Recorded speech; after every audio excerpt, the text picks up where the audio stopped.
સુરત શહેરના ઘોડ રોડ પર આવેલા વેસ્ટફિલ્ડ શોપિંગ કોમ્પ્લેક્સમાં કાપડ મટીરિયલની દુકાનમાં અચાનક જ આગ લાગતા અફડાતફડી મચી જવા પામી હતી।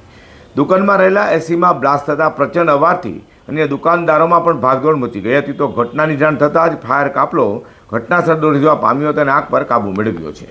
સુરતમાં વારંવાર આગના બનાવો સામે આવી રહ્યા છે, ત્યાં સુરતના ઘોડદોર રોડ પર આગની ઘટનાથી ભારે દોડધામ મચી ગઈ હતી।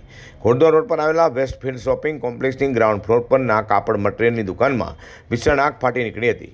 દુકાનમાં એસીમાં બ્લાસ્ટ થતાં પ્રચંડ અવાજ પણ સંભળાયો હતો અને આસપાસના વેપારીઓમાં અફડાતફડી સર્જી હતી। વેપારીઓ કાપડનો માલ બચાવવા દોડધામ કરતા જોવા મળ્યા હતા।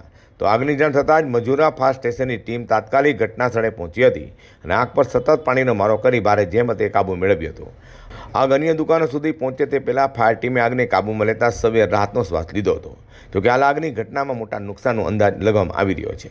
ઘોડદોર રોડ પરના વેસ્ટફિલ્ડ શોપિંગ કોમ્પ્લેક્સમાં લાગેલી આગને લઈને કાપડ મટીરિયલના જથ્થાને મોટો નુકસાન થયો હોવાનો અંદાજ લગાવાઈ રહ્યો છે।